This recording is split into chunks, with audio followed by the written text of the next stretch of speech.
Good evening. I'll call the meeting to order now. Councilman Scott, would you give an indication, please? Stand, please. Let us pray. Heavenly Father, we come to you tonight, Lord, as a group of community people, Lord, citizens and elected officials, Lord, and staff. We just ask, Lord, that you help us make decisions tonight that affect our community in a very positive way, Lord. We ask that you be with each person that's here tonight and those that could not make it for health reasons, Lord. We pray a special thank you for the protection you provided us during this recent storm event we had, and are very thankful for the staff that served us during that time. Father, I'd also like to pray a special blessing over the community loss that we recently had in the community of the death of one of our citizens, Lord. We pray that you'll wrap your hands around those people that is affected by this, Lord, and you'll be with them through this hard time. Lord, we ask all this in Christ's name, in Jesus' name. Amen. If you will, please remain standing for the Pledge of Allegiance. Pledge allegiance to the flag of the United States of America and to the republic for which it stands, one nation, under God, indivisible, with liberty and justice for all.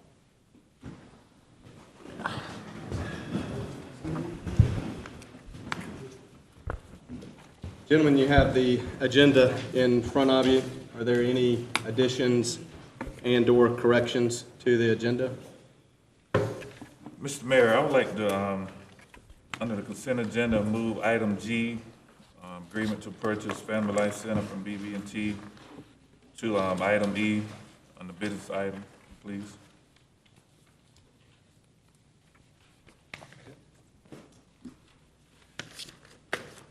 All right. Any other changes or corrections?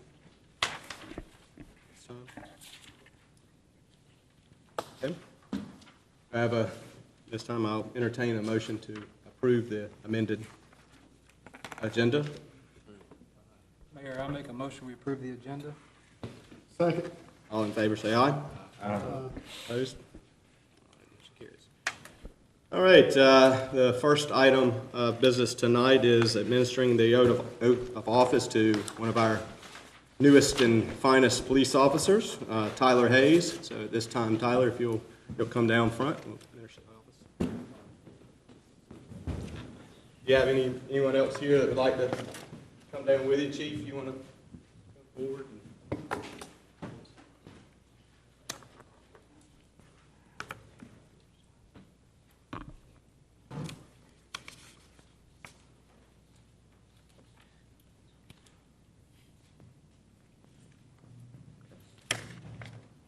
You will just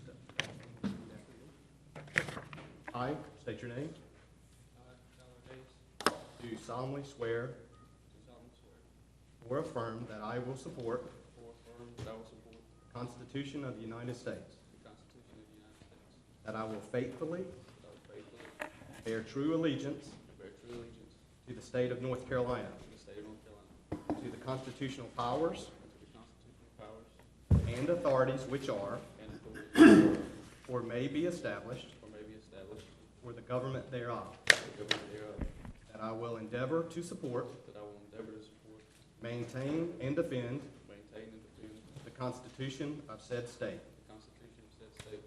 not inconsistent with the Constitution of the United States, that I will be alert and vigilant to enforce the criminal laws of this state,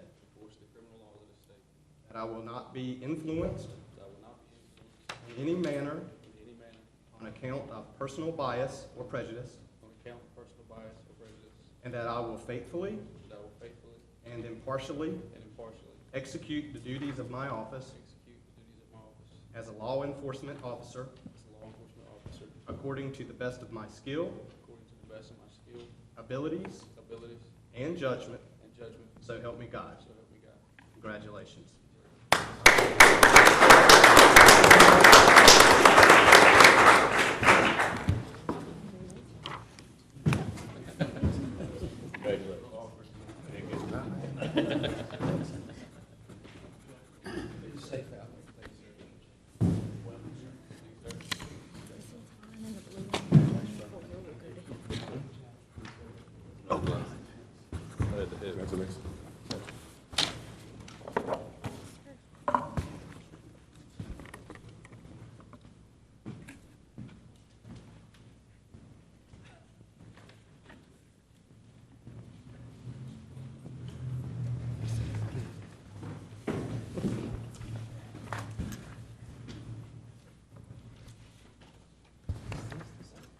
Okay, moving on. The next item of business is a presentation on the information concerning the buffer and fencing of the Pine Acre subdivision and Smithfield Crossings project. Paul, I'll turn it over to you. Thank you, Mr. Mayor. Mr. Mayor and Council, at last month's meeting, you asked to have some additional information provided to you on the buffer adjacent to the Smithfield Crossings project and Pine Acre subdivision. And if you'll refer to your packet on page 3, you will find that I prepared an action form there for you to review, and all the salient parts are in there as far as the progress of what went through, what we discussed last month, Mr. Nixon's inquiries, and also the sound study that we had prepared by the consulting engineer, Ramey Kemp and Associates. And then to follow up on that, I wanted to show you a little bit. I know last time we talked about the McLand property, the Shellcross property, and the Etheridge property, and we've prepared an exhibit so you can see that. There's a smaller copy of it in your packet. But on this property here, this map right here, the yellow indicates the 50-foot buffer that presently exists on the movie theater property. This is the movie theater right here. So there's an existing 50-foot buffer there, which is basically existing trees. That's what the requirement was at that time. The McLand buffer, when developed, he never did the development plan for this, and we normally would acquire the 50-foot buffer at such time he recorded a development plan, which he has not yet. That would be the location of the buffer, what's shown in pink. That would be the buffer of the McLand property. And then on the Etheridge property, which is this piece right here, what you see in blue is what the buffer would be on the Etheridge property, and it's 50 feet. And then, I don't think you can see it from there, but starting right here, coming all the way down here into here, from Mr. Etheridge, we already have permission to construct a fence and landscape from here all the way down to right there. And the fence, the chain link fence, is what was proposed to him, and landscaping, which would be sufficient to form a solid screen in about 2 to 3 years. That's what's on the plan right now, and that's the way staff was directed up until that point. I have listed some other alternatives there for you under consideration, and really what staff is seeking is just guidance from the council on where to go with this. So with that, if any questions, I'll be happy to answer them. Paul, why did the town not require the developer to do this? Why did the town take it upon itself to incur this expense as opposed to requiring the developer? We did it to facilitate the landscaping and the fencing at an earlier stage. The developer currently, which I'm assuming you're referring to, Etheridge. If he's the one that developed that area, green buffer. His is the one with the blue, yes. That he hasn't submitted a development plan for that area yet. It is just one tract of land recorded in the courthouse. The only thing he's done to us was convey us about 2 acres to build the right-of-way of the road on.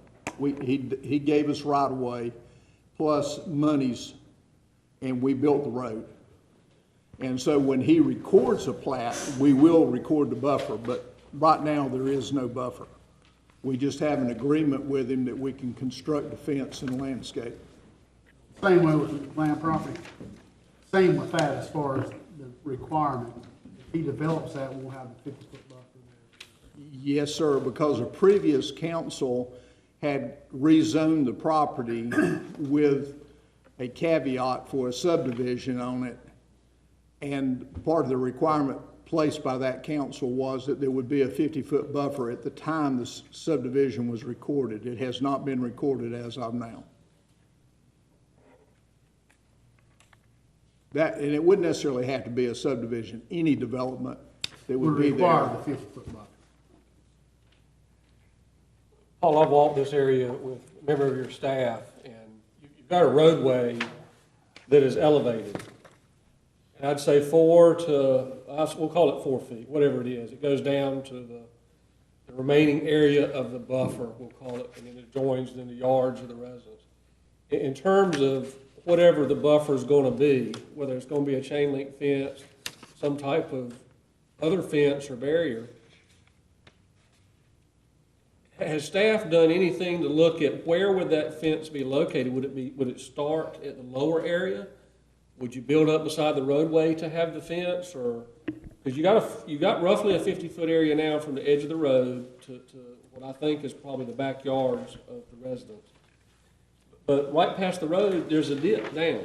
So in terms of a buffer, a fence, whatever it may be, have we done the investigation of where that's actually going to be located? Right now, the only permission from the property owner that we have, which is Mr. Etheridge, is to build it on the property line, which is the rear lots of the subdivision that fronts up on Dogwood. It's this line right here. And it appears that line, when you go in the backyards of the residents, there are trees and whatnot. And the trees and vegetation is not all their backyards. It's about half of that is their backyard, and then the other half is Etheridge property. Yes, that would be a rightful statement there. Yeah. So to put a fence or wall or whatever on the property line is going to be clearing a lot of the existing vegetation. Some would have to be cleared. To put a chain link fence in the landscaping, probably between 10 and 15 feet on the development side, on Etheridge's side, would have to be cleared. Well, what I would like to see done is I would like to see a small committee. I would like to be on that committee who is going to start advancing the ball very rapidly, to look into these issues, to meet with Mr. Etheridge, to look at alternatives for the buffer and cost of different types of buffers. And that would be my goal, is to get this project moving and advance the ball down the field. Okay. I think some council member or two need to be involved. I think maybe a resident or two out there needs to be involved. I know Tony's been very involved in this. And it's time to do something. I think there are a number of things that have to be addressed with the location, dealing with Mr. Etheridge, as well as the type buffer that everybody can live with.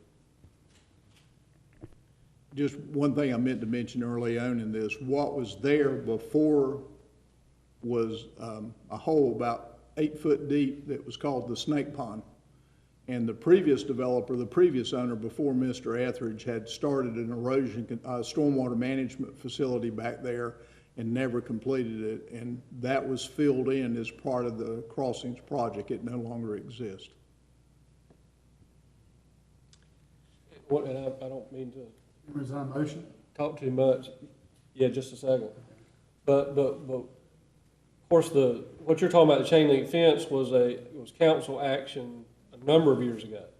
Yes. And did the location of the road change between that action and now? No, sir. So the location of the road has always been like it is on the ground? Since about 2008, yes, sir. Now, so I'm clear on this. The plan to put this project, to complete this project with the fencing and the berm or whatever you're going to do, is predicated on Mr. Etheridge, or is it just predicated on us going forward with it? Right now, we have permission from Mr. Etheridge to construct a chain link fence and to place landscape plant material on his property To do anything other than that, we will have to go back to Mr. Etheridge. This question has come up in the past, and I know the former town manager had told us that plans were, once this project was completed and the financing was finalized, at that time, this portion would be done. Has that been completed? It is. After the last meeting, I contacted DOT, and there is a document that they are waiting from the county, because technically the county had to release their right to that road as a county road through the DOT roadway system, and that documentation has been accomplished now. So it should be relatively soon, within the next few weeks, that it should be officially turned back over to the town. And that is at the time that we anticipated putting in the landscape, because technically it's not our road until DOT turns it back over to us. And Mayor Pro Tem Ashley, what you're asking is to form a committee to review the thought process of whether this barrier is adequate. Is that what I understand? Well, and to look at other alternatives. Really explore everything with some hard information and come back to the council with recommendations. Because if you go in there today and you put a chain link fence on the property line, and I think the information said a 6-foot chain link fence with barbed wire, that chain link fence is only going to be 2 feet above ground level at the road. That's not going to do anything. That's right. Now, is that correct? There is a super elevation on the road that Mr. Ashley's referring to, that the road was picked up above the existing grade for drainage, and I suspect in some cases between the rear property line of those residences and the curb line of the road, there probably is a 4-foot change in grade, 3 or 4 foot, yes. But at the ground level, where you're going to be at the fence, it's going to be 6 foot and 2, and you know, your issue here is noise, or what is the issue? My issue is, I don't ride that road much, but every time I ride that road and I see my light shine on the back of those houses and in those windows, I sit there and think, that would not be acceptable in my backyard. It would not be acceptable in anybody's backyard that's sitting in this council. And we need to get in there and figure out whether it's a chain link fence, whether it is some sort of barrier. There are a number of type sound barriers, and I understand the study says sound's not an issue, but these sound barriers do provide some sort of visual barrier. And what I want to do is explore all options very, very quickly that are going to involve everybody, the owner of the land, our staff, as well as the property owners. Mr. Embler, is there a plan to do any plantings along that fence? Any type of protecting? You know, I've got Leland cypress in my yard that block some of that. Was there any plan to do anything besides the fencing? Yes, there was a plan to plant plants similar to Leland cypress.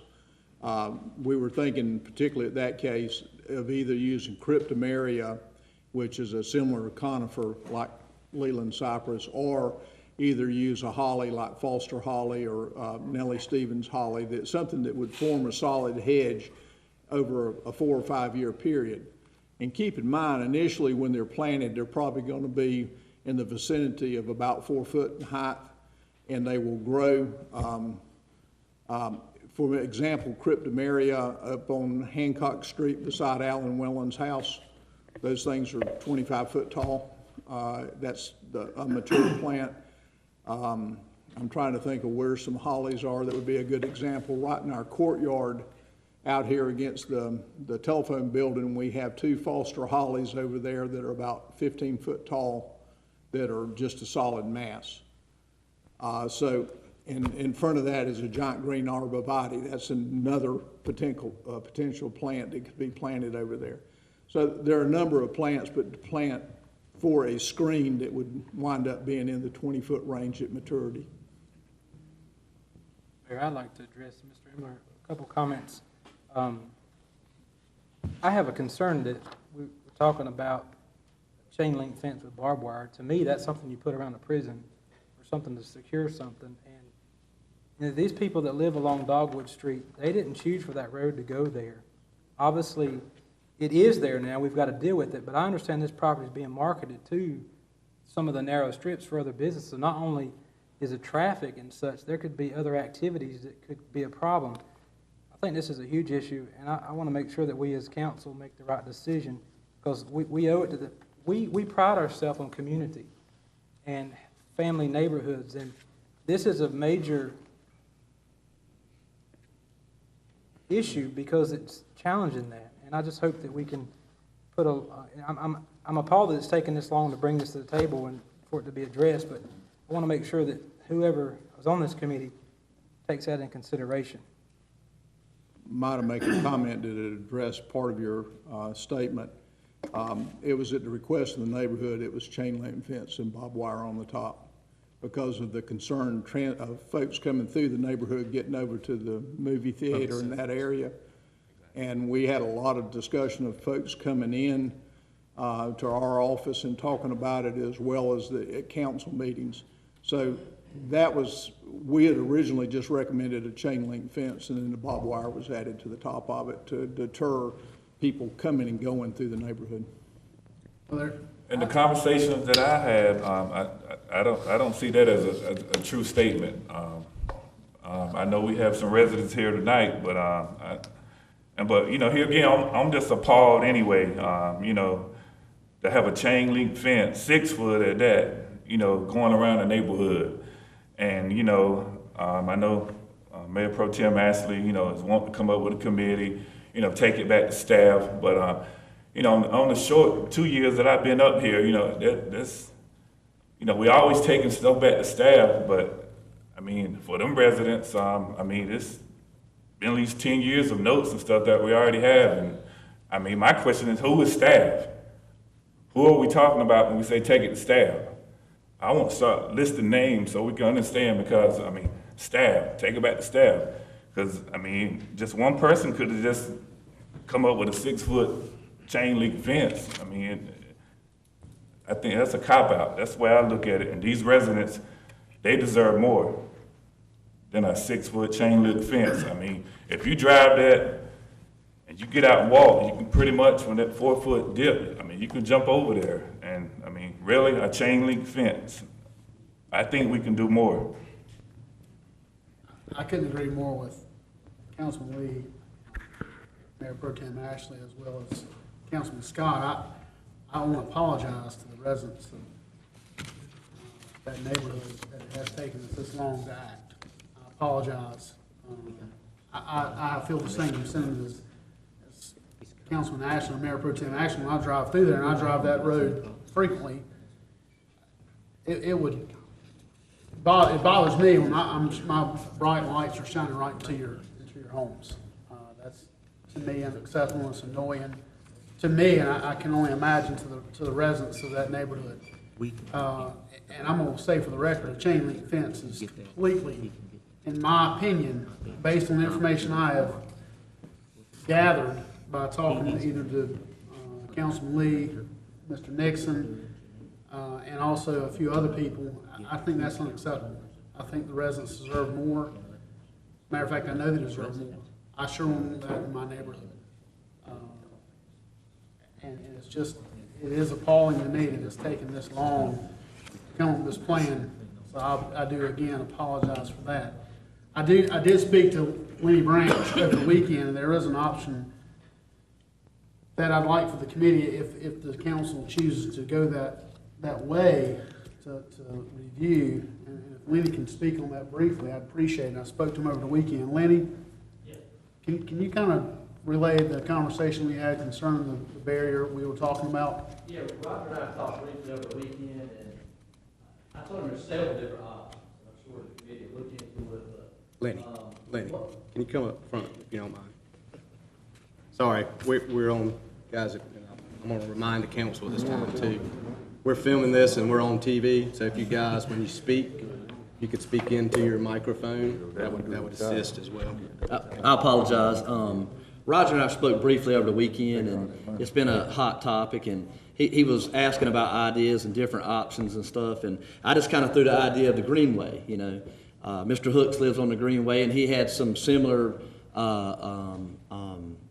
ideas as far as people coming through, looking in his backyard, traffic coming through on just walking the trail, and what we done at that point is we hauled in dirt and built a berm.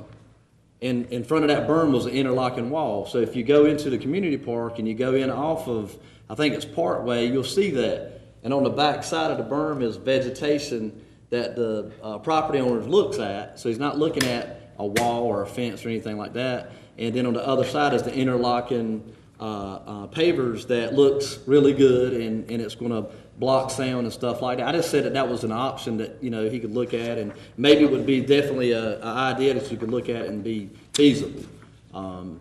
Be more than glad to go down the Greenway and just look at it and see what you think. And I wish I'd told Lenny I would go there and try to take a picture this weekend. I was unable to, but maybe if we can do that, again, just to serve to the committee, if we do go that way, they can have a picture of it. And that is a very attractive, Thank you. you know, looking fence along that area. I think there are many possibilities. I think we need to look at just get the committee going, but you know, that is actually, if you see on page 4 of your agenda, combination of earthen berm and landscaping. That's one of the options that planning department has provided us. So I think we can just take it back to the drawing board. I know it's been a long time. This project has been going on for a long time.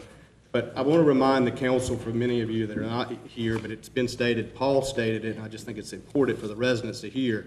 I understand it's been going on for a while as far as the project, but the completion of the project and getting what is necessary in line from the county and from the property owner hasn't been. In fact, we don't even have the memo yet from the county. Is that? The DOT. The DOT letter. Okay, so to say that it's been going on for a long time and nothing's been done, I hear you, but there is a process that you have to go through in order to get this done. That's not to say that we can't try to speed this process up, and that's why I'm glad that Mayor Pro Tem has offered to serve on a committee, and I say that we move forward with this committee and see if we can't get some additional input and get this thing. Now that it is starting to move, let's go ahead and get it finished so that it satisfies the need and also satisfies the residents in that area. So with that, go ahead. I'm sorry, Perry. My recommendation, you're welcome to form a committee, but one of the things that I would insist upon is that staff meet with every landowner that backs up to that fence along Magnolia and have conversation with each one of those about what is acceptable to them, what will work for them. And that would be the first place that I would start, to have conversation with those people that are actually affected by this, and take that information and go from there and bring back that information with a proposal on what staff recommends to us. But I would insist that they have conversation with all of the landowners. I envision certainly the residents being a very important part of the process. But I think to say something is one thing, but I think when I envision a committee, I'm not envisioning something languishing. I'm envisioning a committee to start working and getting something done. We've talked about it enough. But I think when you go to the residents, I think what the residents are going to see, what's option A going to look like? What's option B? I think there needs to be some renderings done to see. How do they know what's going to be viable if they can't see it? So that's part of the process I envision. Yeah, and let me mention something else that may be of assistance. We also have recently added to a supplement to our staff an engineer, Bill Dretzler. Bill, it's back here in the back, and I would ask city manager and planning board to maybe get you involved in this as well, Bill, to start looking at that and maybe give some thoughts from your perspective on it as well. Okay. All right, at this time, if there are no other questions, I'd say, go ahead and form a committee. I know Councilman Ashley, do we have one other council member that would like to serve on the committee? I will. Okay. All right, so Councilman Harris, Councilman Ashley serve on the committee, and then I recommend that we get a couple of citizens and a couple of members of staff and involved in it. But I'll leave it to, we already have some volunteers. All right, great. All right, perfect. Right. Suggestion, not really big, that sounds like Yep. 2, 4, you probably, if you want one more on there, and then staff work for you guys, which means heading with Bill, and the planner has to. Okay. All right. And if the manager was here, he should be part of that. Yep. All right. All right, so, Mayor Pro Tem, I will appoint you chairperson of that committee. And if you could, go ahead and at your pleasure, start. Y'all be prepared to have a couple of meetings in the next 10 days. There you go. And if you can, report back to us. Tomorrow night. Tony, do you know of anyone else that may want to serve? Well, I mean, but he was recommending maybe have another, a third. We can, yeah. Why don't we just, we'll let Emery and, and Mr. Harris, talk to Tony and others in the neighborhood and come up with that. I'll let you guys appoint who you want to. Okay? All right? Do we need a council vote, or?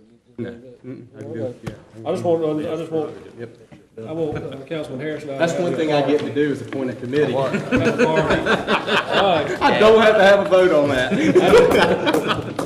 That's the little bit of authority I do have. That's about it. So you're granting it, you're granting us that authority? I am granting you the authority. I just appointed you one.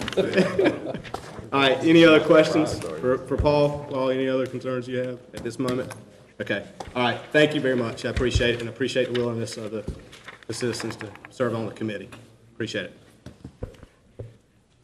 All right, at this time, we will move into the public hearing part of it. And we have one public hearing tonight, and that's QEP 1506 Caliper Development. Do I have anybody here that's want to speak? Oh, I have the wrong one? Did you just sue me? Oh, I got Caliper Development, is that? Isn't it? Okay, on the agenda, okay. No, that's the correct one. Correct number 11. Yeah, it says Caliper Development. Is that correct? All right. All right, okay. All right, so,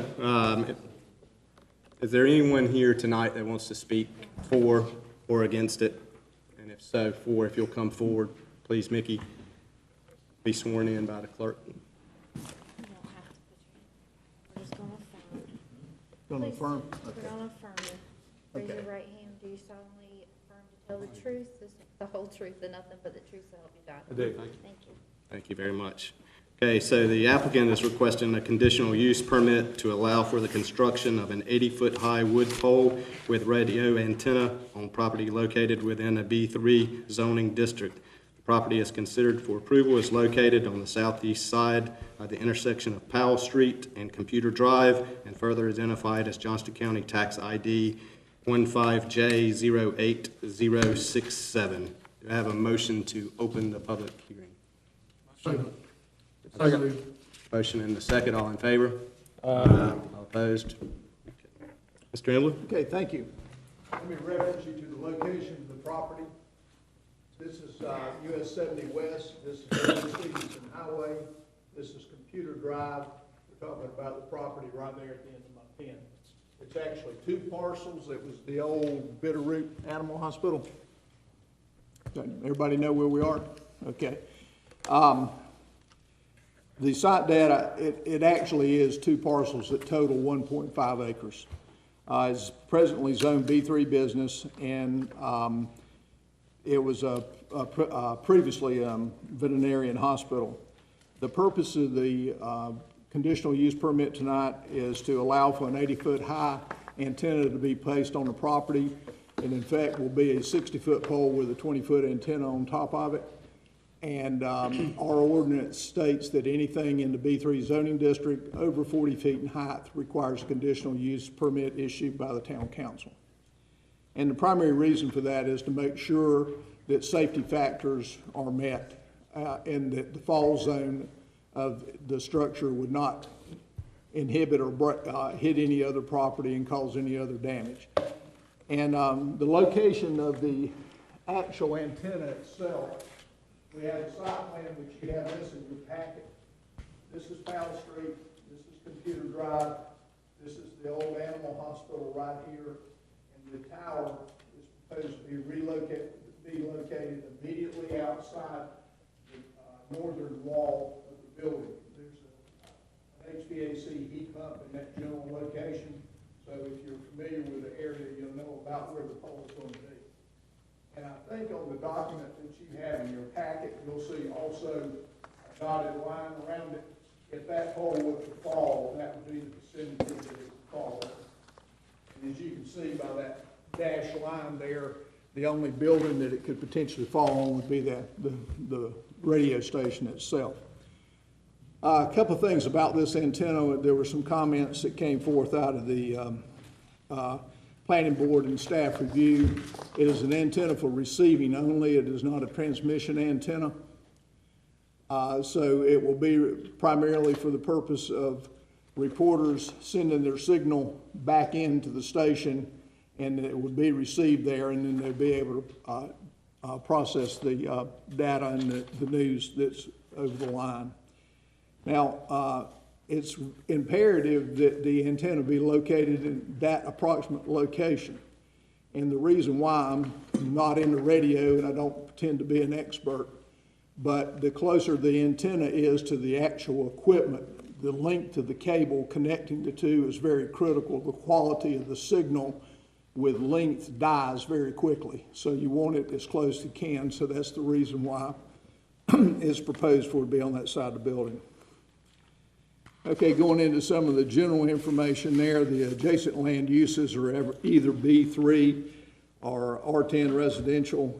And the R10 residential is the most distant property. This is B3 Parish Cleanings across the street. Over on this side is the McGlam property and the old Pittman Motor Company. And then the R10 property is this lot right here.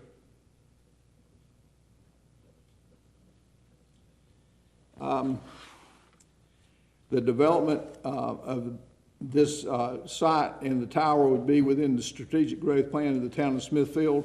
It also is consistent with the UDO, and the compatibility with the surrounding land uses will not change. It's currently business, and this is an allowable use in the business district.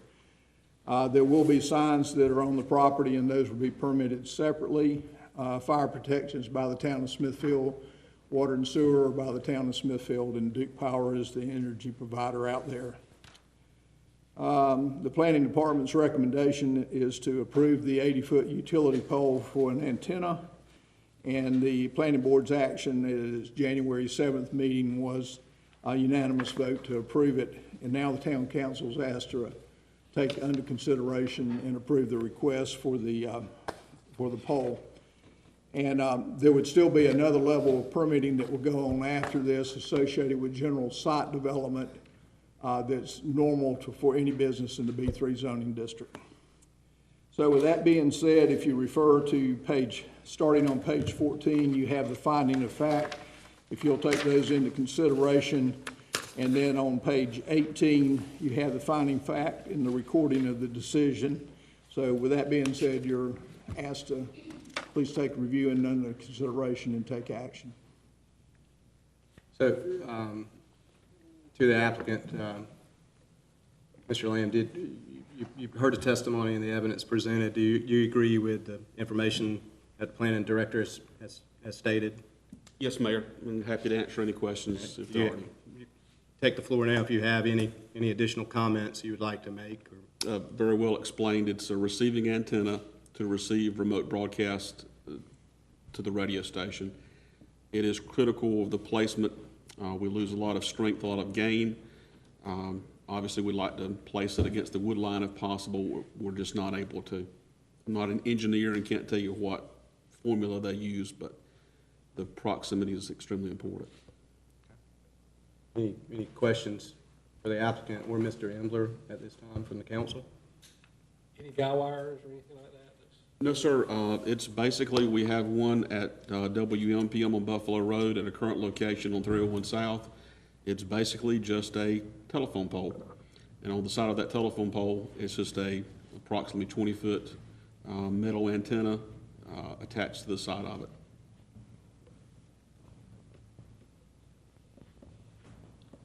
I'm trying to think of some tough questions like you always ask me, Mickey. Any other questions for the planning director at this time? If so, do I have a motion to close the public hearing? Make a motion to close the public hearing. Second. All in favor? I move we approve findings of fact 1 through 4. Second. Okay, I have a motion and a second on the floor. All in favor? Aye. All opposed? I move we Motion approve carries. the request. Okay. Motion and a second to approve the request. All in favor, state aye. Aye. All opposed? Okay, thank you, gentlemen. Motion carries. Thank you, Mr. Embler, and thank you, Mr. Lamb. At this time, we'll go into citizens' comments.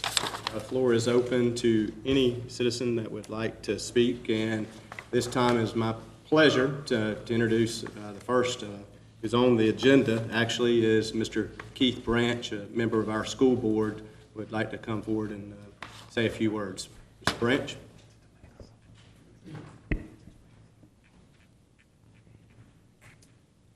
Thank you, Mr. Mayor and Town Council. Appreciate the opportunity to speak. I promise to take just a very few minutes. I really just wanted to come to you tonight. I think it's exciting that most of you know that I'm running for County Commissioner District 6, and regardless of who wins, for the first time in many, many years, Smithfield is going to have a county commissioner that has connections and is either living in Smithfield or from Smithfield. And I love Smithfield. I grew up here. I currently have a Smithfield address. We live in Wilson Mills Township, but my kids went to Smithfield schools. We moved my mom out of West Smithfield in 2008, but spent my whole life growing up, and I've seen how the town has changed and what's happened, and excited about where we're going.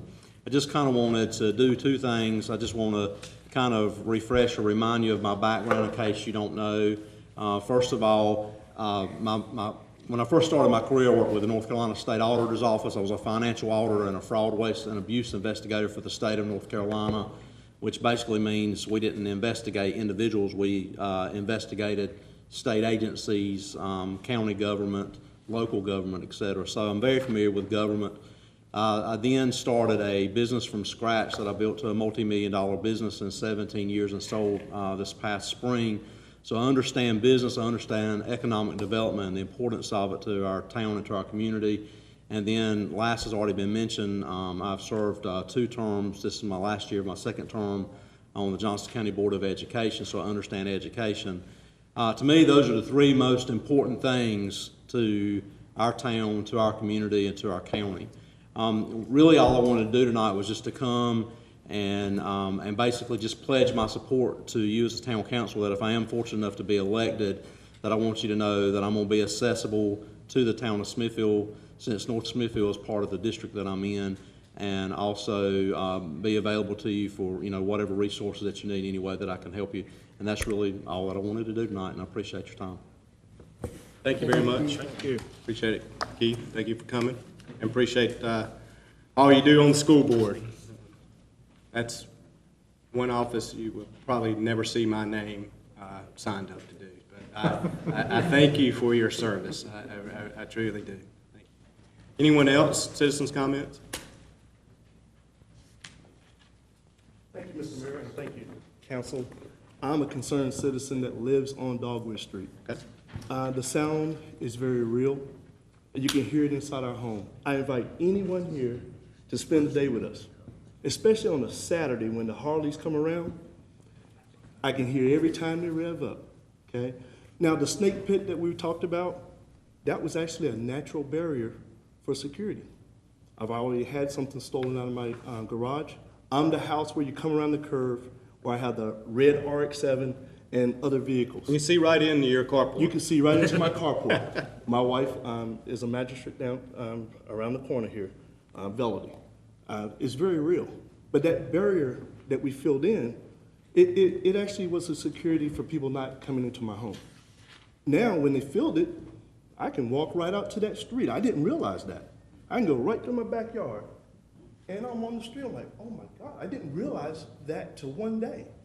The winter, it thinned out the foliage, and it made it really easy to see in. So while we put the road there, we actually took down trees that actually protected all of that, and it actually made sound deadening. That really, we didn't really think about.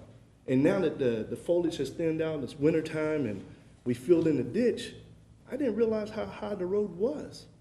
And I'm out there washing my car on a Saturday, and I'm like, my God, everybody can see me.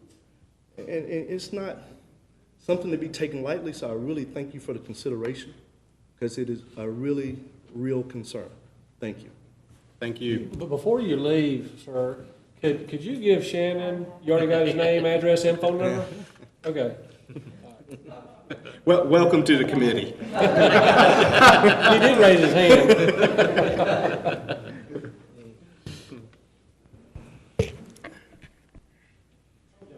You come right on up, sir. I'm not going to talk about the buffers or the fencing or anything. My name's Tony Nixon. I live at 8 Cedar Drive in Smithfield. But I did want to convey to the council a conversation that we had at our last community meeting of East Smithfield Improvement Organization, the challenge that I issued the mayor. And I know a lot of you guys weren't there, but one of the things that we talked about in terms of what we would like to see this council, this administration do, is to look at revitalization of homes throughout Smithfield. Not just in any one area, but revitalization throughout, because as people come into our area, we need to spruce it up a little bit. So I would encourage the council to consider grants, block grants, or whatever it takes to get some of the revitalization issues addressed. One of the other issues that I had mentioned to the mayor was the issue of our police department turnover. And whatever we can do to support our chief of police and our other fine officers in Smithfield to reduce that turnover, I would certainly encourage you guys to do that. And then the third thing is something that we had first talked about in Mayor Lampe's administration, was something that Tim and myself and a couple other folks had worked on, was the diversity task force. We're certainly concerned about diversity throughout our town government, and we would certainly welcome the opportunity to, again, pull that task force together and work closely with this council so that we may address diversity throughout the town. Lastly, I'd just like to thank you all. I think so far, with this being the second meeting, this council seems to be moving in a very positive direction, which is piggybacking from the last administration. So I'd certainly like to thank you for all of your concern, definitely addressing a 9-year, 10-year-old issue that's been going on. And we look forward to Smithfield being the town that we all envision it to be. We may be many citizens, but we're just one community. Thank you. Thank you, Mr. Nixon. Anyone else? Okay. All right, we'll move on now to the consent agenda. Do I have a motion to approve the consent agenda? Make a motion to approve the consent agenda. Motion, do I have a second? Motion and a second. All in favor say aye. Aye. Opposed? Consent agenda passes. And we'll move on to our new business. The first one, Marlon's the first, or?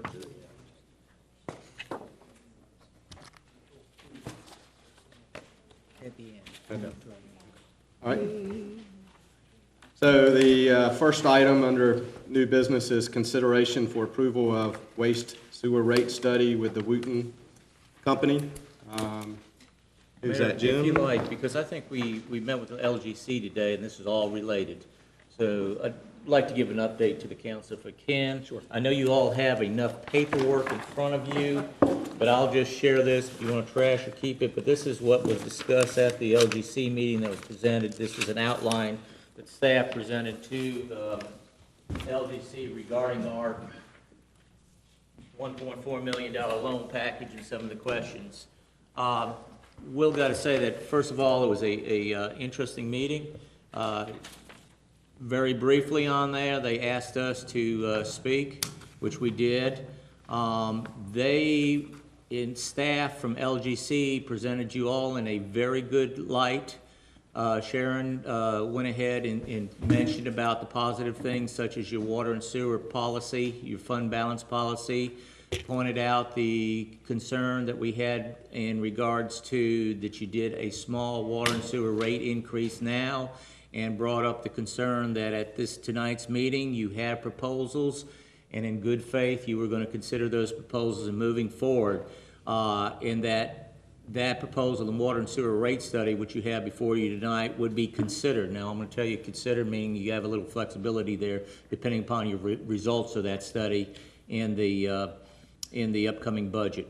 So that was passed on. So with that in mind, and after our little talk there, that they went ahead and approved it with the understanding that we're moving forward, and they were very pleased to me. And I'll say that Pete was there, and your finance officer was there, and guys, if I'm saying something different, please let me know, but they were very pleased in the action that this board has taken, and I think you got a good rapport going forward. And gentlemen, we know we may be back to them again in another couple months. So with that, Mayor, your 1.4 is approved, and that leads us into the proposals that we have before you. And I think the direction was to us to secure some proposals, bring them back to you for consideration. We were asked to contact a local individual, which we did do, and you have an email that felt he couldn't do that because of maybe a conflict of interest. And with that, we're recommending the lowest proposal that you have there, which is the Wooten Company, which is respected too. With that, feel free to ask us questions, Mayor, or we'll go forward. Gentlemen, do you have any questions for the interim manager at this time? With the hiring of the part-time engineer, do you still feel the rate study is necessary, or is that within his wheelhouse?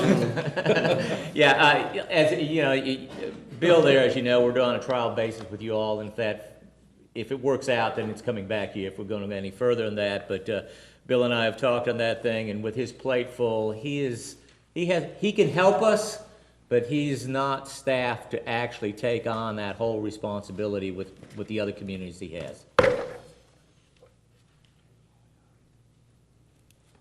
Well, I certainly, I don't like spending the money on the rate study in this particular case because we know what the water costs. It's far different than electricity, but by the same token, we rely upon you guys as our experts to guide us.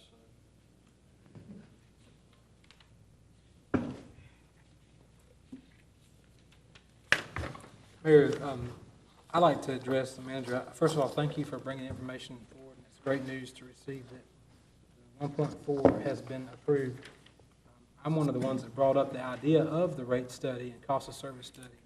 And my purpose behind that is to know how and if we should increase the rates, which this council's already taken that action. So I would make a suggestion that, we do have a new utility director coming on board. Would it be appropriate to allow him to come on board and look at things too before we spend this money? What's your recommendation? What's staff's recommendation? he's gonna get involved, but his plate's gonna be full and some other stuff, and I really don't know in our interview process with him, has he been involved with a rate study before, so it's questionable. And I think with you, in my opinion, and again, you don't have to listen to that, what we heard from LGC was that in good faith, we're moving forward with a third party from the outside. These two professionals know what they're doing, they've done it before, and my opinion is I think you need to go with that route. So, Jim, let me ask you a question, and maybe this is to Pete as well, but your experience, both your experiences as a city managers, is this is not uncommon, is it, in the water sewer area? I hear what Mayor Pro Tem Ashley stated as far as the electrical goes, which led me to this question. Is this something that we're, out of the ordinary, we're doing something out of the ordinary by asking? No, you're not, and then I'll let Pete respond to that there, but I think one of the key things on this is that, in where I was in Havelock and some of the other communities on that, is that when we did an outside rate, we did it with Swartz people and that, the kicker, and this one does do that, is providing us with the model that for the next few years, we'll be able to do it ourselves at the finance department, which helps save us money, and they kind of do a little bit support. I think this question, you asked the electrical, I think at one of our workshops, and they kept the model. So the key is, I think you need to if you're getting the model, you're gonna save. It's not out of the ordinary. You need somebody help build that model, teach our people how to use that model, plug in the variables into that, and then maybe after 4 or 5 years, you may want to go back and take a look at it again if something's wrong. Pete? I would agree with that. Many times, cities fly by the seat of their pants on water and sewer. Tell it like it is. I mean, you just, well, we need another 5%, will get us X dollars. Well, you really don't take a look at the cost of what that service, like we did with the electric, that what your base charge ought to be, what your fixed costs are that you need to cover in that base charge, plus your variable, which is in the gallon charge, if you will. So this will give the town of Smithfield an opportunity to do that, and more towns are going outside to get somebody at least on a 5-10-year basis to come in and from the outside and look at those costs, because you don't, particularly in a small community, don't have the staff time to dedicate to all that detail that should be looked at. And I say should be looked at, and I emphasize the word should. In 40 years of this, I never used an outside consultant, but it's time that should have been done instead of just going willy-nilly, not willy-nilly, but, we need a little more revenue, so let's, we can do it 3%, or you go many years and then you're hit with a 25% rate increase, and I've seen that happen. So I would strongly recommend and agree with Jim that we move forward with this. And you've got the model, you've got the computer Excel format that's ours, that was specified in the request for proposals that we did, that would be turned over us in the end. Mr. Conant, some of the concerns that we at this council has discussed is the increase for sewer treatment. Is this model going to address that specifically? And the other question I have, and we run into this with the electrical program, our consultant during that time was reluctant to compare our market to our competitor. Is this going to include possibly looking at our competitor to make sure that, again, we stay within those ranges? Whether they look at the others, we've got that data, we provided that to you in the past, what the other communities are around us. And there's actually a dashboard out there on the School of Government's site that you can actually go and look at people within your river basin, within your COG region, within the state of similar size. So you can look and see exactly where you match up with those other individuals, cities. And that's good data. It's probably might be a year old because they take the audit report from the previous year and they update those dashboards, which you have access to those communities. And your first question about the sewer, are they going to look at that as far as how we're billed for it, what the cost is associated with it? Is that part of this study? Yes, and Bill's going to look at that as well. Bill Dreisler back here as well. I'm going to meet with him probably next week. now that he's coming on board, and give him some data, and Ted Friedel, the guy who's taking my place, and then you're all gonna meet with the county on that as well. So that'll be looked at, not only at, as part of the rate study on what it's costing or what we should be charging, but also how it's being billed to us. Okay? The other question that, two others points. One of the concerns is our basic water rate was really not any different for a commercial versus a residential customer. Will they give us some tiers in this model? In my discussion, they can do that. They can make suggestions, whether it's a flat base charge, whether it be residential or commercial, or looking at tiered rates. And also, will they consider our fund transfers that we have currently? Well, that'll be part of what they look at, and they'll ask, do you want to continue that? Okay. I think if we go ahead with it, I think with the Wooten, they will be finished with a draft and by the end of April. That's what So you can have if they get the okay to do that, you'll at least have a draft to look at the end of April, and probably by May or June to actually have the final. And again, our goal is to keep our water rates as low as we can for our citizens, but cover the cost it takes to operate our system. I make a motion, we approve the request with the low bid. I have a motion and a second to approve the low bidder. All in favor say aye. Aye. All opposed? Motion carries. Thank you very much. Further depleting. Okay, the next item, Pete, if you want to stay up here, is item number 2 under business on page 99 of your agenda, consideration of award of a bid to GE Prolec for the purchase and installation of a transformer as the second transformer at the Brogdon Road substation. Pete? Yes, sir. Back on January the 14th, we opened bids, had 5 bidders. I believe that bid tab I know is in there, and you can see the range. GE Prolec was the low bidder for a total cost of $725,180. The engineer's estimate about a year ago, just for the transformer itself, was $1.4 million. So we saved quite a bit of money in bidding that. As I said, I think I told you earlier when I was requesting, it was a little over $1 million just for the transformer. The total project was $1.4 million. Still, we're talking about a savings of $300,000 just on the transformer itself. When we started talking about this last summer, the prices were down. They continue to be down, price of metals. So strongly recommended to you to move forward. You gave us that permission to move forward in getting the bids. And the delivery time will be, if they get the order starting tomorrow or later this week, get all the paperwork signed. Delivery would be in the August-September timeframe.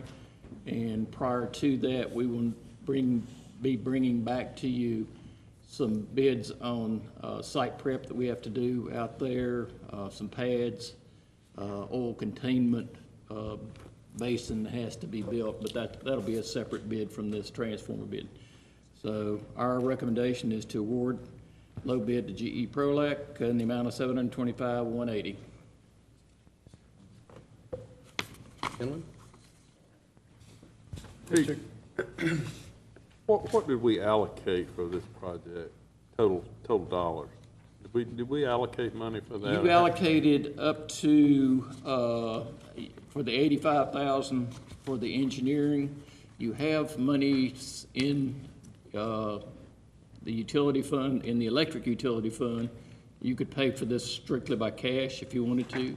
We will not have a payment, well, we might have to pay a 10% when we place the order or upon the order. So that's going to be, what, $70,000 this out of this year's budget, but the majority of it will come out of the 2017 fiscal year budget. Or it'll be actually a capital project. I'm sure Greg will put it into a capital project since it's stemming over two fiscal years. with the price that we're getting this transformer and installation, will that reduce the original conversation we had as far as the cost that this is going to cost the city? The cost we're getting today, or the price we're getting today, yes, is quite a bit less than what the we engineers. thought. Is it less than what we thought it was gonna cost? Yes, yes. Okay. Yeah, I'm sorry. Just kind of looking through the record, it states in here that it would be shipped and all that's covered and on-site testing by the manufacturer. Does that mean they're going to also assist with the installation? Or Yes, sir. Okay. That's what it says. It says testing. They'll actually have somebody on site from GE Prolec to actually Make sure things be there and test it, and fill it with oil. It has to get filled with millions of gallons or several thousands of gallons of oil. Slippery tub. And But, Mr. Conant, I understand this. Can you just give a brief explanation to the citizens that are here, they understand what this really does, as far as the maintenance stuff? Yes, sir. At the current time, back in 2006, 7, 8 timeframe, we built that substation on Brogdon Road with one transformer. It was designed, that station was designed to actually have 2 transformers in there to allow us to take electric load, if you will, from the Hospital Road substation and transfer it to the new station here. We were reaching a point that from the utility director at the time, Bobby Tripp, came to me when I was city manager at the time and said, we're going to experience some brownouts, blackouts in the south end of town, particularly if we don't do something to get more load, electrical load. I mean, this station was too small to handle the growth. The county's waste treatment plant was expanding tremendously. We were getting load from the lumber mills that was growing. That's good. They were getting business. And we wanted to have a more efficient, cost-effective voltage that we were delivering as well. So we're changing voltage. I can't get into the technical, but it's this transformer here changes the voltage for the south end of town, and gradually we're working our way up. And people in East Smithfield are now served partially off of the Brogdon Road station. There was a line that was brought across to Johnston Community College and over into the Pine Acres section, and then comes up and goes down Highway 301 to the south here. Down near K Drive, the waste treatment plant. We're on Wilson Street coming this way. All that area has been completed. And this next phase that they're doing, what we call the voltage conversion or conversion project, will bring it on up to about Hood Street the next, and as we're slowly coming into town. The reason for having the second transformer, if something were to happen to that original transformer, heaven forbid a tornado or a hurricane come through, knocked it out, you can't repair it on site. It has to be picked up and moved and taken back to the plant probably. And so there is no backup transformer. We tried to talk with Duke Power Company about a backup plan for a mobile transformer that we could bring in. Reached a stalemate there. They couldn't do it because of North Carolina Utility Commission requirements. So we didn't have a backup, so it's been months, and I really mean months, before that people would have been out of power on the southeast and south end of town. So with the backup, the second transformer, we've talked about generators before, the second transformer will give us the backup that we need. So if that one goes out for maintenance, nobody loses power. We'll switch over to the other transformer. We can switch that load, that electrical load, and those circuits over to the new transformer that we're talking about buying tonight. It will also allow us to add additional circuits coming out of that station and go to the north end of town, up in the area where the new Booker Dairy Road extension will be, where the Jones Brothers water tank in front of the Walmart. Because right now, if that road is built and that land opens up for development, we cannot serve it out of this station on Hospital Road, even though it's closer. That's because that one still has a considerable amount of electrical customers on it that provides that load, and it can't handle it much more. Or if we got an industrial client who wanted to go up at the corner of Buffalo Road and 70 bypass on that industrial tract, potential industrial tract, we would not have been able to serve it, but we would with the new circuit, and we're looking at that in the capital plan that'll be being updated for you all in your budget process. That's pretty much in a nutshell. Thank you, Mr. Conlon. I think it's important for us to understand that, again, this is, one, planning for future growth, and after reading more about it, obviously it gives us somewhat of a backup in our system for our citizens on that side. I certainly appreciate your time in this. I know you've been on top of it. I hope that the data and knowledge you have in your brain can pass on to our new guys. Having said that, I'd make a motion, we approve the request. Second. Motion and a second. All in favor say aye. Aye. Opposed? Motion Mr. Mayor, I have one other question. Yes, sir. If I could ask Mr. Connick before Sure. he takes his seat. Pete, I think Councilman Scott has a question I have for one you. other Sorry. question. On this specific topic, first of all, I think it's important that we as a council say thank you to the staff during this ice storm and how successful they were in keeping our power on. And I've seen them out there at 3 o'clock in the mornings right there with them, and our police and fire all were doing a very good job, including public service. My question to you is, I understand that West Smithfield suffered a little bit worse than us. I know that, and this is something we can look at later, but I just wanted to ask you, perhaps, is there an agreement that we have with Duke Energy that if they have their work done, that our staff could have serviced that side of town since they do pay taxes in this town? Let me finish. Because I know they have other contractors like Pike and other companies. Is that something that we could talk with them about? Because I know our customers over there got put off. We can talk to them. Usually they will not want us working on their lines, even though they have a contractor, as you say, Pike Electric or T&D or somebody else that they have. They don't want a municipality working on their lines, but we can ask. Well, I just think that these people are not on our program, but they pay taxes in this town. So I just thought, it'd be something that it wouldn't be hurt to ask. At $2,000 an hour. Thank you, Mr. Conn. Okay, our next business item is an update on the Unified Development Ordinance, page 109 in your agenda. And then also, I think there was some supplemental information that was passed out to the council this evening.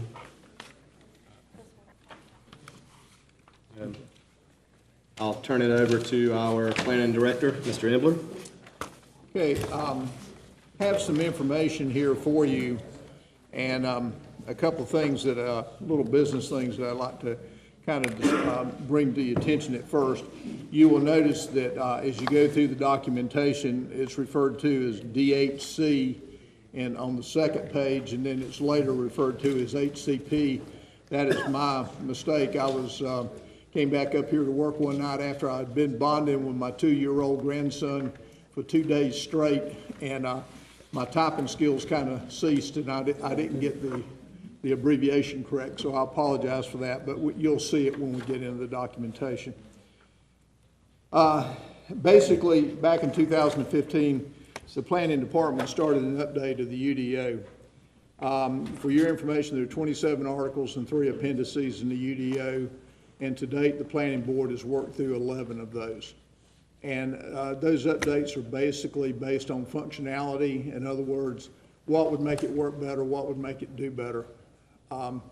There are other things that have happened that require assistance in the UDO, which quite honestly is probably beyond staff's capability because they're legal in nature. We would either have to involve Bob Spence or go to an outside source. And those things that have happened, recently are generally legislatively driven, things that the General Assembly has changed or the courts have ruled upon. And in your supplement that I've given you, you've got a list there of legislative changes and also Supreme Court decisions. We need to roll all these into our UDO. They're constantly changing, and the only way we get updates for them is you got to go back and search the case law and get an attorney involved in it, and go through it that way. The other thing we have, when we took in the ETJ from the county, we found out that there were gaps between the county's ordinance and our ordinance, basically saying those some of the things that are in our ordinance that are in administrative codes were in the zoning codes for the county, which basically means we cannot enforce our administrative codes in the county. For example, condition of residential premises, and our code is in the administrative code. In the Johnston County Code, it was in the zoning code. So therefore, we have zoning authority in the ETJ, but we do not have administrative authority in the ETJ. So those things have to be amended. There's about 13 of those.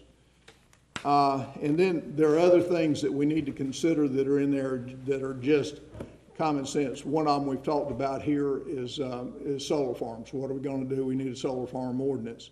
There's also historic properties ordinances and things like that that we need to consider and roll into the UDO. So with that being said, we would like to ask the council to take under consideration allowing the staff to seek some assistance, particularly in the legal and the judicial changes that need to be made to the ordinance. And we have some quotations that have been here in the scope of services that are proposed, and you'll notice that there's a difference in the documentation here. In the documentation on your action form, I refer to $55,000, and in the handout that you have, it refers to $57,500. That represents an additional thing that we've added to it. Currently, we do not have our code online that is a changeable document. We only have a document that we have PDFs and they're posted on our webpage. And we used to subscribe to a service called municode.com, which currently every change that the council took was automatically changed in that. Well, the price tag of that's about $16,000 a year. So the planning consultant that we're proposing here, Holling Consulting Planners, they have a system of doing it that's like $2,500 a year. And so I asked them to include that. That is not a requirement to that, but that's why there's a difference between $55,000 and $57,500. Normally, consulting services of this range from about $75,000 to $150,000. Clayton completed theirs a few years back at a tune of a little over $100,000, so kind of give you a ballpark there. So was that a revision to the UDO, or was that a new? They had an existing ordinance that they went through, but it was pretty much it was more like our last ordinance. We had an ordinance, but we developed UDO out of that ordinance. So here I'm actually proposing to fund this out of a 2-year funding cycle.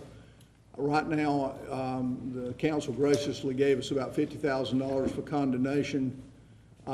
We definitely know we'll use about $20,000 of that for build houses that we already know we've got to deal with.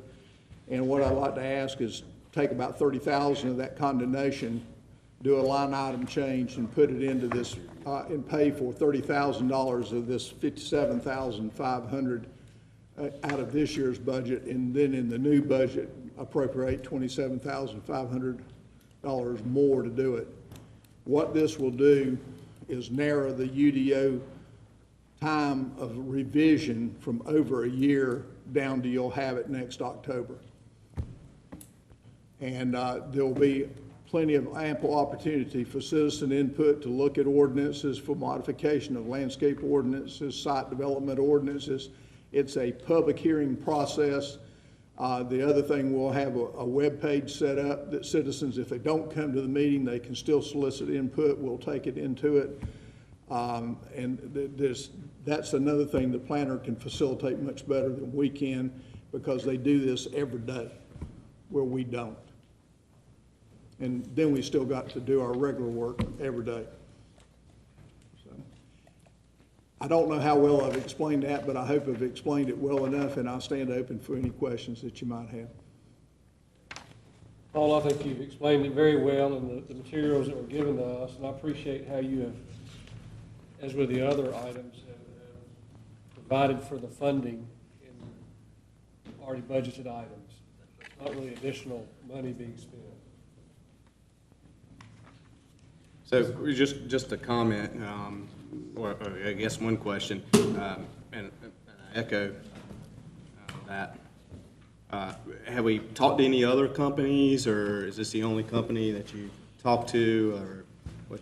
This is the only company I've talked to date, primarily because they did our last revision. Right. They have that information. They have a lot of it already in their computer files, and there's just an economy of effort there that there'll be initial savings. Just to give you an example, and Pete, you might be able to correct me on this, but because I wasn't here for that entire process before, but I think we paid Holland Planning Consultants to convert from our old zoning ordinance to the current ordinance. I think we paid around $78,000. Was that about right? So he's saying to revise it now, almost 10 years later, it's a $55,000 to revision, do a revision. So we paid him $78,000 about 10 years ago, and now he's talking about revising it for about $55,000. Well, gentlemen, I will say that I thought I got calls when I was on the council. Now that I'm mayor, my call volume has skyrocketed, and a lot of those calls are around this UDO. And it's not just the UDO, but it's our ordinances when it comes to businesses and landscaping and everything else. And at the time, you know, we thought we were doing the right thing, and probably were, okay? But as time has gone by, it's time to look at it and let's say what is working, what is not working, and what we can do. Our number one thing that we need to do, and I think this entire council is committed to economic development, and that's our push. And in order to get economic development rolling, we've got to get our UDO updated, and let's get some things worked out with that. So with that being said, I mean, it's just a comment that, you know, I'll make as far as that goes. Mayor, I have one question I'd like to address. Sure. Mr. Imler. Mr. Imler, first of all, I know how important our planning board's opinion is. Have you discussed with them, and what's their opinion on this process? I have not discussed that specifically with the planning board. I know that. So go ahead. They will be involved with the process. I mean, that's a requirement by general statute that the planning board is the working entity. Then they deliver their proposal to you. The draft UDO will come from the planning board to you. And what we've already done as far as the functionality review, we're going to incorporate that in there. So what we've already done, and the planning board, you got to understand, comes in, works over about an hour. We've even had one special meeting that was just for a UDO revision. And so I don't want to lose that time that they've already put in. So we've retained that, and they've still got a lot of work to do. A couple of questions I have. My memory is that we have some guidelines about having to put things out for bid. And I know that we had talked about, in the past, I know we had, I don't know if we actually made some motions and passed them, but my memory is that this amount of money that we're supposed to put it out for bid. And I may be mistaken, but I don't think I am. Second thing I want to mention to you is probably going a little stray, but I noticed, I think I'm right in saying that when we run for office, we are not allowed to put our signs out till about, is it 30 days? 30 days. And I noticed, we have a gentleman running for county commission here tonight, and I've noticed for over a week now, I have seen multiple political signs up and down 301, and I just wanted to make sure something hadn't changed there, or why have they not been picked up? Because it's not fair for Mr. Branch not to be able to have a sign when other people are putting up signs and we're not removing them. We are aware of it. We have contacted the Board of Elections to find out what the situation is, and Mr. Branch may be able to speak to it more. I think there's an overabundance of people running for the school board. So, let's just contact the Board of Elections. Anyway. Start start that process, okay? And we'll move forward with that. Bottom line, the Board of Elections has not passed our rules and regulations along again. Okay. Well, where I'm going with this is it's fine to change these UDOs, but if we're not going to enforce them, that's part of the process that we need to look at. Is if we have UDOs currently on the books that we aren't enforcing in a meaningful way, then do we really need those in the UDO? It is my opinion that there are a number of them that may be difficult to enforce. We need to take a close look at that. But back to my original question, I think that legality of it, I think we have to put this out for bid. Let me respond. I understand that you have a local policy required for an informal bid process. That's a local policy that you set. We need to follow that. In consideration, the state policy on this thing is that professional services are not required to be bid if you have a specific reason. One of the reasons being in this particular case is that Holland has worked and offered your original, so he already has that. That's why you're getting a lower price to begin with.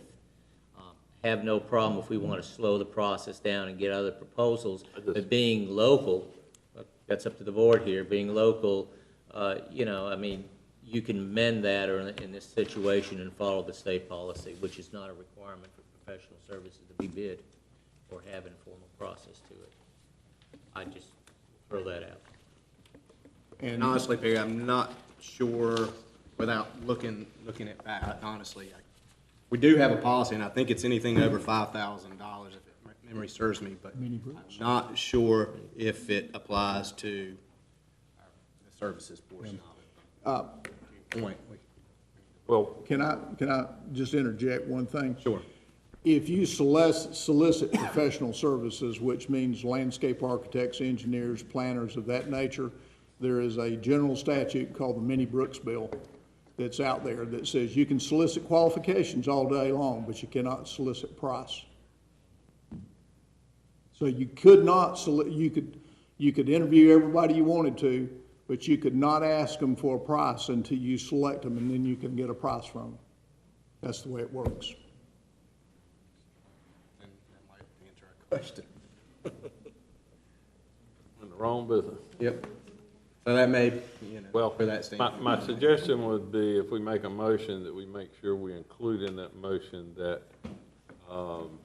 we clarify whether we put guidelines in the past to require bids to be put out. And if he's telling me it's against the law to put a bid out, then maybe there's no question.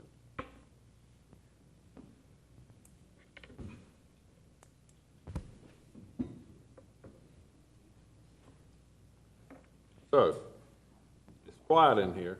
I make a motion to approve this request. Let y'all break the law. All right, there's a motion on the floor. Can Councilman Harris second his own motion? So that he's the one that... I have a motion and a second. Maybe not. I mean, I don't have a second motion. I'll second. And a second. All in favor say aye. Aye. All opposed. Thank you, gentlemen. Thank you, gentlemen. I think it's important to move forward to this. Like I said, we need some updates to this, and I think it's critical to our first step as far as our economic development goes. So, You're right, it's one of the things we've talked about, and it's time to get talking and start doing it. yep. Okay, thank you. All right, thank you very much. The next business item is the Downtown Revitalization State Grant Application Funds on page 129. And is that, Jim, are you going to do that one? Real easy. Okay. I think we've been talking about this when we first heard about it back in September, October, or November. As of January 8th, we actually received the application from the State Budget Office to submit our application in for the $96,107. There were some general guidelines that we presented to the board and others. I think at one of the meetings, last meeting of that, board asked to solicit other ideas, and which we have done. You probably received an email this morning from the Ava Gardner Museum, which I was not aware of because the conversation I had with them, with the mayor one time before, and their fire suppression is in regards to the budgetary request coming up. But anyway, you have that. So this is a decision simply by the board. I've talked to the state budget office. If you need a little bit more time, we can have that, but this does not need to drag on too long. And what I just need is basically a concept, and staff can go ahead and develop whatever the concept is, the details, and bring back to this board as to how we would administrate it, how we would bid it, how we would, et cetera, on the thing. But to get our application in, we do need a concept and a timeline that we need to provide the state on. And you have, I won't go over them, but you have the ones that we received inside your agenda packet and summarized in 129. So, gentlemen, my recommendation is to take this under consideration. Let's look at it, and let's, I don't know that we're going to make a decision tonight with so many items that are listed, so I know we need to move forward, but my recommendation is I can reach out to each one of you individual, or we can have a special meeting if we need to, strictly on this topic, but to just kind of take this under advisement tonight. Mayor, I would suggest, just a suggestion here, that that whatever you do, because it's state money grant, that maybe you have a formal meeting board action on Sure. it. Oh, yeah, oh, no, Yeah. we So will definitely do back. that, but I'm Okay, talking, I thought that's from a standpoint of building a consensus of kind of what, Yes, no problem there. Because we have many items here, and then the final, yes, we will definitely have board action in a public meeting. Question? And we don't have to use the money for one project. We can à la carte. of some of As these long as projects. you follow within their guidelines, and if it comes more, you pick up the additional expense. It's very flexible. Has the city, in some fashion, met with the downtown development group to discuss this? I was talking to one of the members today that's active, and when I left there, I felt like maybe I needed to attend that meeting this month and have conversation with the group to make sure that we tried to work hand in hand as much as possible with them to hear and to bounce off some of the ideas that may come from the council or may come from them. So one of the suggestions I would have would be that try to attend their next meeting, which is the third Tuesday of the month at noon. Where's that going to be held? Here. That's one of the things I would like to try to do, is to get some input from them on some of their ideas so that we can get our final decision. Yeah, and you have, I met with Sarah on that before that, and I believe Tim was at their meeting where I think they bounced around the ideas, and there's a letter of priorities that they provided to us in the packet, but that's not a problem if you need to go back and talk to them. But they did have this conversation, Sarah, did they not? Yeah.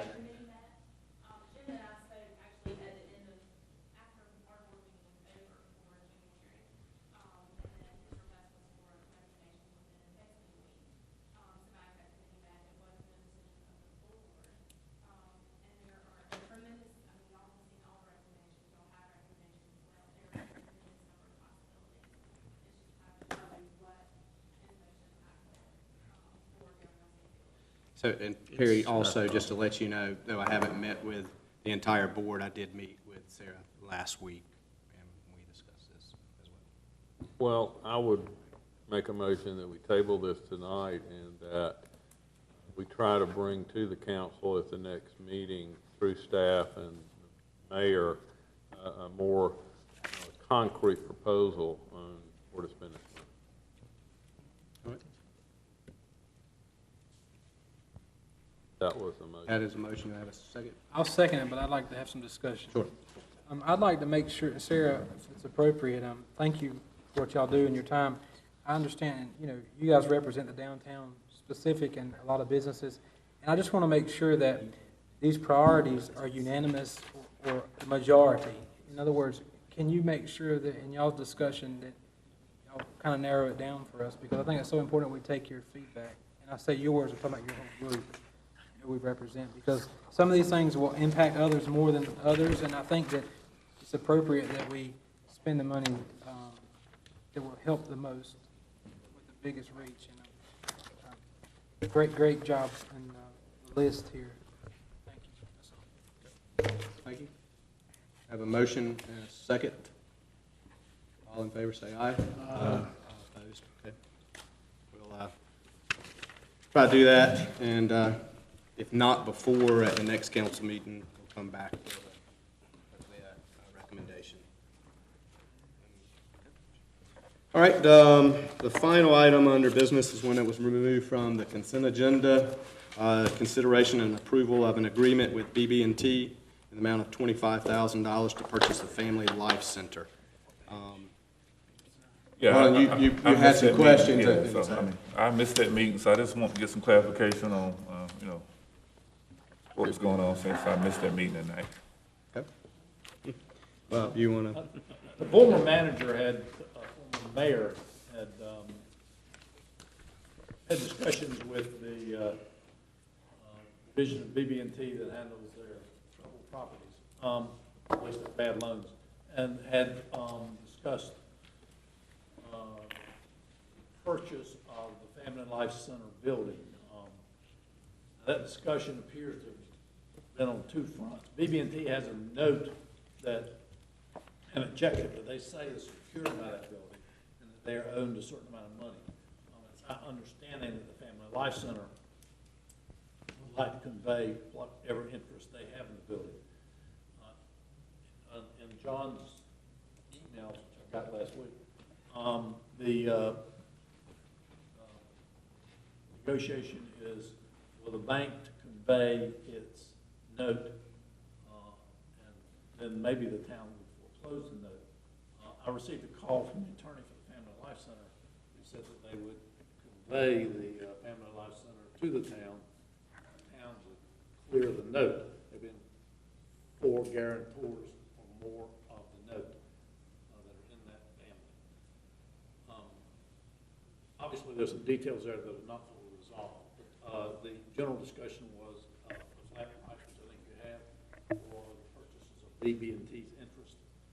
That would not be, as I think Emery mentioned to me, it would not be something that's a foreclosed fact. That would be merely the purchase of the note. The second thing is the Family Life Center's attorney advised me that they were willing to convey the interest of the Family Life Center, so no foreclosure would be necessary. To what extent they can do that, I do not know, because we haven't investigated it this time. I don't know if there's anybody who's really authorized or competent to sign that document, but I don't know that there's not. Keep out the word. So what you're really doing is looking at the possibility whether you want to consider investing that kind of money in the purchase of that building, which is located on your land. And maybe the issue of the purchase is the first consideration. And then, obviously, there needs to be some investigation of how you get title, whether it's through the Family Life Center or whether it's through a foreclosure, and who does the foreclosure. Is that simple enough? The first thing is, do you want that building? You know, I think the bank wants to do it for $25,000. What's the bank owed? $67,000. That's not exact, Emery, but it could be exact in a minute. That's all right. That's not what's owed, that's what they're considering to. Right. We get it free and clear. Yeah, be finished with it. Well, and that's the question I had. We would get the note free and clear, right? I think John wanted to get the note for 22. BB&T said they wouldn't take less than 25. And BB&T did give a price, my recollection was around 67. I can check this in here somewhere. It's basically at the foreclosure cost. Right. Liquidation price. Well, I would just want to make sure, I think that's a property we would want. I don't want to be buying into a lawsuit or dispute with this family. I mean, if everything's resolved and it could be all done in a nice, neat package, then yes. But I don't want to buy into a lawsuit, dispute, or otherwise with this family. Well, on a verbal basis, we are not. At least I was told they were willing to convey it. I do not have that firm down yet, but we certainly can investigate it. Now, you know, this is something like a deed in lieu, Ms. Ashley, and, you know, we want to be careful what we get when we get conveyance from somebody that could have title issues. So we have to be, we could end up with a note that we have to foreclose because it might be the safest. We'd also have to get an extinguishment of the lease of the underlying land.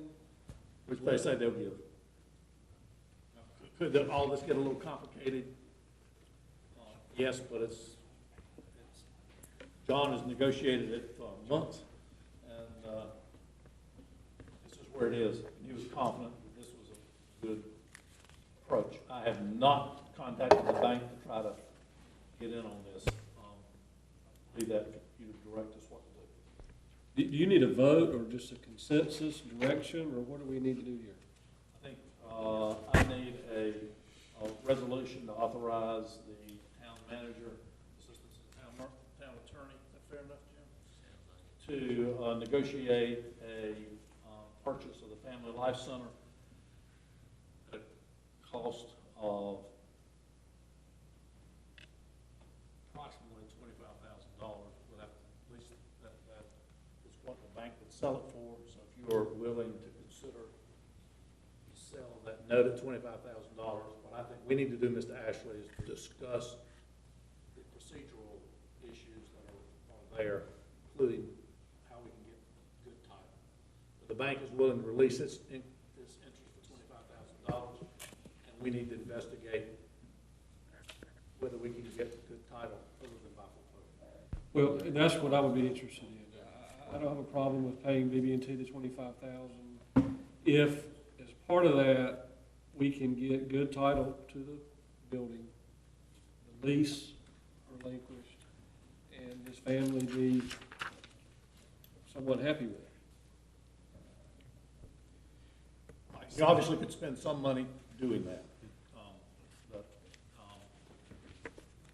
We're trying to give you a ballpark figure. John was trying to. What do you mean with spend money? Well, you've got to be sure that is an LLC that has no liens on it that can convey title. Okay, if it doesn't, you're going to have to foreclose off the LLC's interest. And you got to do this in a manner that does not infuriate the family, and they've got some guarantors on it. You got to get the bank to release the guarantors. So it is a purchase out of a liquidation situation. It's got some issues. But you're not going to know about those issues till you get them. What if we did not go forward with this? The bank would ultimately have the choice of foreclosing or not foreclosing. How can they not foreclose if they're not? I mean, I guess they could. They don't have to. They just sit on it. Show it as delinquent. What are they gonna get? There's a building built on land that they don't own. They don't own it, yeah. So I mean, So they're taking it why further. would they not foreclose? I mean, that wouldn't make any sense. No, they obviously have a problem, or they wouldn't be talking, probably, or talking to this guy to purchase. But I do not know how easy that building would be to remove and how many parts, or how it got there, or the nature of the building. they would be talking about having to try to remove a structure from that land, which is expensive. Right? If it were a movable, manufactured home, I don't think it is. John said it wasn't, but I do not know. It's a metal building, he told me. How easy it would be to take that building down and move it, I do not know. I've had clients who've done it, it can be done. And how effectively you do it and the cost, I don't know. Marlon is the East Smithfield representative, what do you think? So are we dealing with their family? I mean, who exactly are we dealing with as far as their family? I do not know who. I got a call from Mr. Wellens, who said he was attorney for the Family Life Center. Who is one of the questions that, when Perry raised that question, we need to know for title reasons. Right. And I know that I made inquiries about the family in the past, and the former manager did, and I think some members of the community did. Family's not necessarily always easy to deal with. Mr. Wellens said they would be. That's all I know. I'll make a motion that we direct the interim town manager to address some of these issues with the family and see if it can be resolved in the Knight package. Come back to us next month. With the assistance of the town. So let me, I'm not 100% sure of this, but at our last meeting, we were informed that there is a timeline associated with this. So I think the issue before us is there's a building, we own the property. Do we think the building is worth $25,000? And my opinion, yes, it is worth $25,000. If we can get it free and clear. And I think that's what we need to say tonight is, are we in favor of moving forward with getting a building for $25,000 on property that we already own? And if so, a caveat to that would be that we get it, the title free and clear, the lease released, and so forth. I think that should be the direction that we give the city manager and the attorney, and if that can't happen, then they come back to us and not, but give them authority to move forward if we believe it's worth $25,000. And let me make clear what BB&T has offered to do. They have offered to release their interest for $25,000, and we worry about the title issues. Sure, that's right. That is why I didn't want to give Perry a straight answer about the title issues, because how could I? I don't fully know them. I do know that the attorney for the Family Life Center said it could be worked out, okay? Well, not, and maybe it could, okay? And he is a good attorney. The bottom line is, we don't know that. So, but we do know that BB&T will release this interest for $25,000, which could leave us owning a note, okay, and having to foreclose the property, or could leave it in a manner that we could get a conveyance of the title from the Family Life Center. That's something we're going to have to find out. And you would secure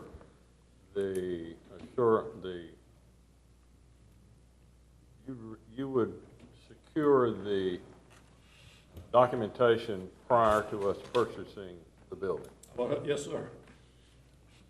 I mean, with all due respect, you're bringing this to us now, but there's still a lot of questions. Why haven't the question been answered before?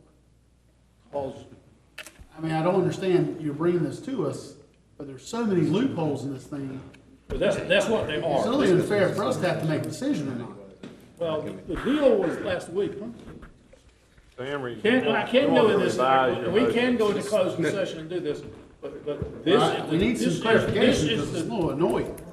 Well, it may be annoying, you can take it up to the former mayor, I mean, this is the deal. Take it up with you. So, I didn't have it worked out. so Roger, just to be clear, okay, we had a closed session, advertised closed session after our last meeting, which you were not present, and we discussed this issue. I was present last meeting. Okay, well, then we discussed it at our last, in a closed session. Okay, sorry. Several council members, Marlon, you were not, sorry. So this has been discussed, okay, That's my as question. far as the process goes. So it was discussed in the closed session. Okay, so, just to be clear, okay, with everybody, so it has been discussed. It has been discussed for a number of years, and we're But I'm no looking further for down the road. resolution. I mean, you brought us an action form, and we're still sitting here asking questions, and it's just unfair to us to have to make those decisions without all the answers. And if it was been discussed like we should have had the answers already. Well, we've kind of got an answer that their Well, attorney. no, we don't. Because if we purchase the building, you're saying that BB&T leaves us the No, liability to he's get the saying title. that if we don't get the clarification and signatures on the lien E, that we will not go forward with the purchase. What's the difference between that and my motion? Your motion is to come back in 30 days, and they're implying, Well, it's the same thing, just different. I think what he's wanting is, we purchase the note from BB&T, if this, if that, if that, and if that. yeah. And But that's what I I'm think they're saying. saying we can't wait, they don't think we can wait until the next council meeting. And that, It's hard to say that, because John did these negotiations. I don't know. But, you know, the last email I have is Wednesday, January 27th, 4:46, which is when I got these emails. Okay, so that's after our meeting on Tuesday. So we got those emails then. At that time, he had an email from BB&T that we could purchase the note. Okay? The note. Now, the attorney for Family Life Center said that they could convey title. I can't guarantee you that. That's something we would have to check. If you want to do that under those circumstances, you'd have one, to clear the title, and two, you could purchase the note. You might have to foreclose it if you could not clear the title. So- I'm not interested in foreclosure. So, and also, Roger, and my apologies, is that Bob didn't want to proceed further until we came here into open session and discussed it, to give them that authority to move forward on it. Mayor. So that's what he's waiting on, is for that. That's why I didn't suggest waiting another 30 days if we can make a motion crafted with Is it, that what not we're what he wanting. represents us for, though? That's what you should be doing. You should be part of the conversations with the previous mayor. That was my question to you. And you're bringing us an action form, and we're asking you questions, and you have no idea what to do. I mean, as far as the question we're asking. No, you're gonna have to have, you have a $25,000 offer to purchase a note. It can't be more Get that. specific than that. That's clear. I've understood that. That's fine. That's what you've got. And the other is, you have people who say they can pay title. We can find out if they can. Moving forward, you should be in the conversation with all this conversation. Because you're our legal representation. That's my opinion. And that is the status of our conversation. Mayor, I'd like It to hasn't make a been thus comment. far. Mayor, I'd like to make a comment. I just want to make sure that we make it clear to the citizens that are here. The discussion was, obviously, our intent is to secure this property for the betterment of the town and to use it for the community. You know, I know there was a lot of expressed interests, and different agencies may have a concern. I want to make sure also we make it clear, whatever action we take, I understand now the building's standing unoccupied, or maybe it's not in function as far as what it was intended. And I think it's important we make sure we make that clear for the citizens, that we want to make sure that we are trying to secure this to move forward with plans and programs in that area. And I think it's also important that we mention that during our discussion, Roger, I don't think you were present, but Mayor Lampy has done a lot of work because he initially started the project, and there is many steps in this. It's not like it's just not undone. But further, we got to make sure that we're going to allocate the funds to improve the property, because it has major needs. If we're going to purchase it for $25,000, it's a good deal. That we continue on looking at, okay, as we've mentioned, we've got to make sure we inform the citizens of what our plans are. And I think it's very clear. I support Mayor Ashley's motion, and I think that was what the consensus was in the closed session. So I'll make a second to that motion. And that motion was? Proceed. Repeat the motion. You want to repeat your motion? Madam Clerk?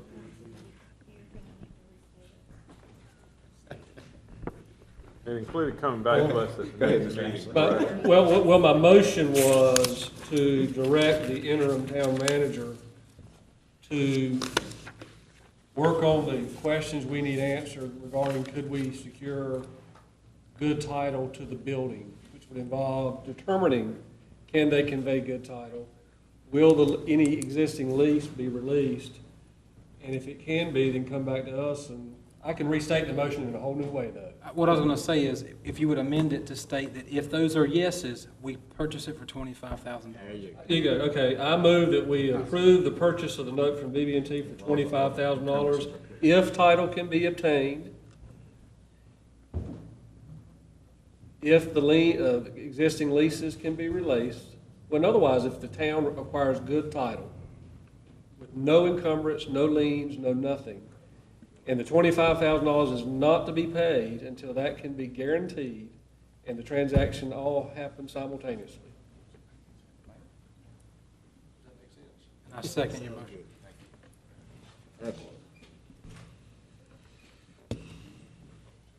Okay, I have a motion and a second on the floor. All in favor, aye?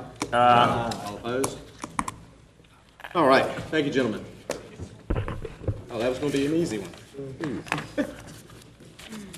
All right, we'll move on down the agenda to the council members' comments. I would like to just echo Councilman Scott's comments earlier as far as the ice storm that we had a couple of weeks ago. The town staff, everybody involved in that did an outstanding job of everybody involved. And I do want to just give a shout out for our interim utility director, Pete Conant, who was out, I know, until after 11 o'clock, going around personally to neighbors and so forth. So just a shout out to Pete and to your crews.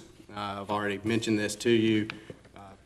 Fire, police, EMS, you guys usually are in the spotlight, and sometimes, a lot of times, our electric crews and so forth, they're not. And no pun intended, but I think it was their night to shine.